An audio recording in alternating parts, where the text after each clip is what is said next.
Dans cette vidéo, je te montre comment dimensionner un poteau. Lorsqu'on parle du dimensionnement d'un poteau, cela consiste à déterminer les armatures longitudinales et transversales de ce poteau.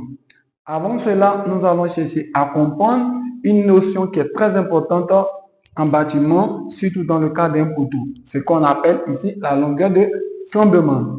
D'abord, un poteau est un ouvrage en béton armé, ici, qui est tout simplement vertical. Alors, cet ouvrage vertical ici, lorsque les charges sont appliquées sur cet ouvrage ici, on peut avoir une déformation de ce poteau.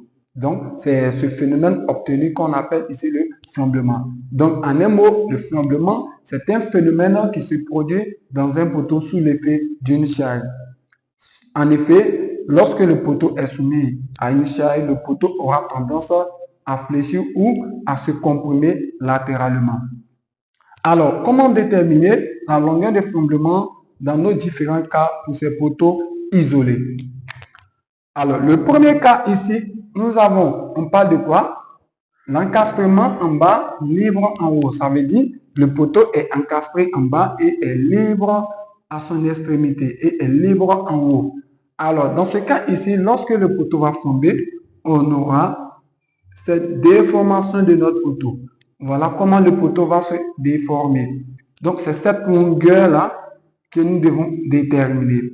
Dans ce cas ici, la longueur de flambement pour le cas 1 ici, on dira que LF est égal tout simplement 2 fois L0.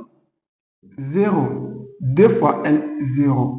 Le 2 ici est un coefficient qu'on multiplie par la hauteur de notre poteau. Donc, L0 ici, c'est tout simplement la hauteur de notre poteau. L0, hauteur du poteau.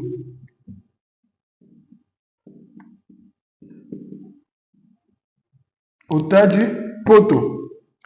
Alors, le deuxième cas, on parle de articuler à ces deux extrémités. Ça veut dire, on a notre poteau qui est articulé en bas, articulé en haut. Alors, le flambement qui se produira, ça veut dire quoi? On aura ce flambement. Voilà comment le poteau va flamber. Alors, ici, la longueur de notre flambement va tout simplement être égale à la hauteur du poteau. Voilà. Donc, le coefficient ici est égal à 1. Donc, on aura tout simplement L0. Voilà, L0 qui correspond à la hauteur de notre poteau.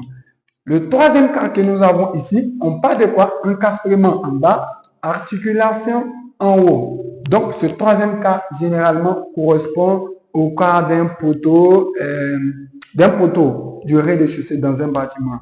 Voilà, le poteau du rez-de-chaussée dans un bâtiment est encastré à sa fondation et est articulé à son extrémité. Donc, l'articulation ici de notre poteau du rez-de-chaussée dans le cadre d'un bâtiment fait allusion tout simplement aux poutres et aux planchers qui sont reliés à ce poteau.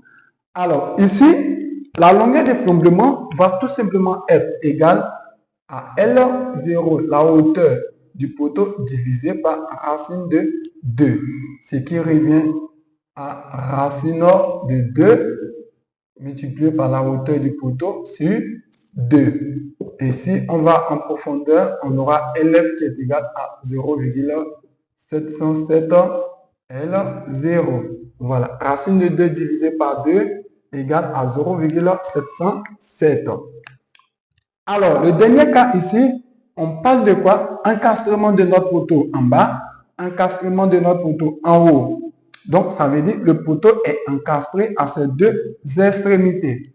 Alors, ici, la longueur de notre fondement va tout simplement être égale à la hauteur de notre poteau divisé par 2, ce qui revient à 1 demi de la hauteur, ou LF égale à 0,5 L0. Voilà. Donc, voilà comment il faut déterminer la longueur de flambement pour ces différents cas. Voilà. Il y a d'autres cas. On peut avoir d'autres cas où le poteau est encastré en bas, encastré et déplacement en haut. Donc, on a plusieurs cas ici, mais voici les cas qui sont très importants que je viens de vous donner. Et ça, c'est à connaître dans le dimensionnement d'un poteau. Comment déterminer la hauteur d'un poteau? La hauteur d'un poteau, on prend tout simplement dessus semelle, dessus plancher. Ça, c'est pour le poteau du rez-de-chaussée.